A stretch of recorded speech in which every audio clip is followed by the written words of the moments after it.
അൽക്കുലത്ത് birthday vlog ആയാലോ? വേറെ ആരുടെ അല്ലേ, ഈ ഒരു മുതലാണ്. അൽക്കുലത്ത് എന്ന് പറയാനുള്ള റീസൺ വേറെ ഒന്നുമല്ല, ഞങ്ങൾ അവിടെ പോയപ്പോഴാണ് ഡെക്കറേഷൻ ഒക്കെ ചെയ്യുന്നത്. കുറച്ചൊക്കെ അലങ്കാര പരിപാടി ഇന്നലെ തന്നെ ചെയ്തിട്ടുണ്ടായിരുന്നു, അതുകൊണ്ട് വലിയ റിസ്ക് ഉണ്ടായിരുന്നില്ല. ഞങ്ങൾ ഉദ്ദേശിച്ചത് ഒരു എസ്തറ്റിക് വൈബ് ആണെങ്കിലും കിട്ടിയത് വേറെ എന്തോ ആണ്. എന്തായാലും കുറച്ച് ഫോട്ടോസ് വീഡിയോസ് ഒക്കെ എടുക്കാനുള്ളത് കിട്ടിയിട്ടുണ്ട്. ഇനി കുറച്ച് ബർത്ത്ഡേകളുടെ ക്യൂട്ട്നെസ് കാണാം.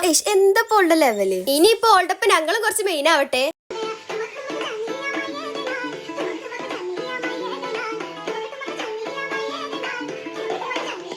സക്സസ്ഫുള്ളി ഡാൻസ് എടുക്കോളായിട്ടുണ്ട്. അതിന്റെ തുള്ളിച്ചേട്ടാണ് ആ കണ്ടത്. ടഫ് സ്റ്റെപ്പ് ഒക്കെ ഇട്ടതല്ലേ, ഇനി കുറച്ച് ജ്യൂസ് കുടിക്കാം. ബർത്ത്ഡേ ആയിട്ട് പൂച്ചനെ പോലെ വെറുതെ വിട്ടിട്ടില്ല. ഒന്ന് ഫാനും കൂടി ഇടാൻ പറ്റില്ല, കാരണം ഇതാണ് അവസ്ഥ. ഓൾക്ക് കേക്ക് കുറിക്കുമ്പോ ആരെയൊക്കെ എടുത്തു കാണത്രേ. നിന്നെ ഇങ്ങനെ വിളിച്ചോളൂ, ഞാൻ അവിടെ പോസ്റ്റ് അടിച്ച് കയറുന്നു. ഇനിയിപ്പോ സ്ഥിരം ചടങ്ങ് എല്ലാരും ഉള്ള തൊള്ളയിലാണ് കേക്ക് വെച്ച് കൊടുക്കുക. അങ്ങനെ നമുക്കൊരു പീസ് കേക്ക് കിട്ടിയിട്ടുണ്ട്. അടുത്തത് പിന്നെ ഗിഫ്റ്റ് എടുക്കൽ ചടങ്ങാണ്. നല്ല കാര്യങ്ങളൊന്നും നമുക്ക് പറഞ്ഞിട്ടുള്ളതല്ലോ. കേക്കൊക്കെ കഴിച്ച് ക്ഷണിച്ചതല്ലേ, അതുകൊണ്ട് ഇനി കുറച്ച് ബിരിയാണി കഴിക്കാം. എന്റെ കഴിപ്പ് കണ്ടാലും പറയും അൺഎക്സ്പെക്ടഡ് ആണ്. ഇനിയിപ്പോ പ്രത്യേകിച്ച് പരിപാടി ഒന്നുമില്ല, ഇവർക്ക് കുറച്ച് ഫോട്ടോസ് വീഡിയോസ് എടുത്തു കൊടുക്കണം, അത്രേ ഉള്ളൂ.